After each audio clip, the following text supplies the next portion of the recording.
A Jacksonville man's story sounds at first like a rags to riches tale. After a court awarded him more than $1 million, but 3 years later, he hasn't seen a penny of it, not one single penny. So our Julia Janae met with Spencer Crowder, whose current status contradicts the fact that he's a millionaire on paper. I'm living in a house with no lights, no water, no food, no money. Spencer Crowder says he expected things to be different by now. And before this happened, I had everything. Living in a makeshift home, he says, belongs to his mother, who is now in a nursing home. Now he's essentially a squatter. I'm barely getting by. He keeps together his bills and some important documents.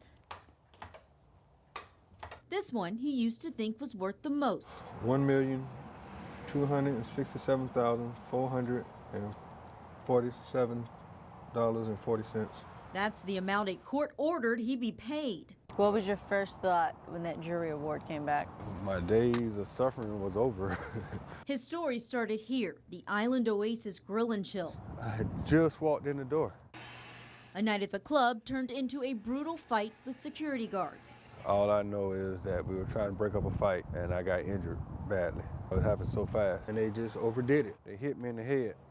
And all I remember when I came to, I had 2 broken legs, a broken shoulder, and a head injury.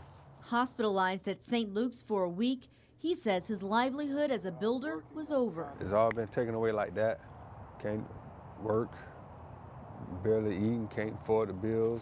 In 2013, he sued the bar for having poorly trained security guards. The company's owner never responded and never showed up in court. I guess he's saying that bumped me, he's not gonna pay me, you know, and how can you feel that way when I went inside your facility and I walked out like this? At trial, a jury handed down the $1 million verdict, but the business never paid.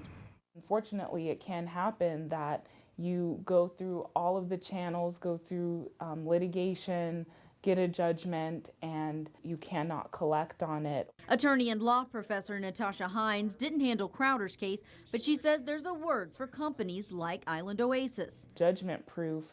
Places with no insurance and no liquid assets, and there's no easy way to tell before you walk in. If there's no insurance, it is possible that we would try this case, get a judgment, and not be able to collect on it. Crowder's criminal record has some marks which didn't come up at trial, but Hines says the jury decision of 7 figures says a lot. It really tells me that there's probably no question about the validity of Mr. Crowder's injuries and damages. Crowder's medical bills are still outstanding. And they just keep coming. And his big win for now looks lost in the loophole. Go through what I go through, but I know it's light at the end of the tunnel.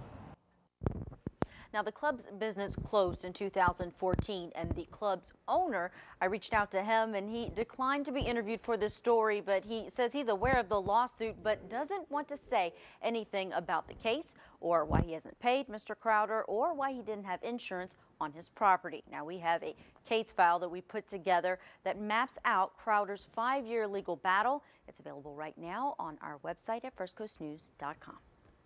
Julia Janae, thank you for that story. Very interesting there. All right, Tim.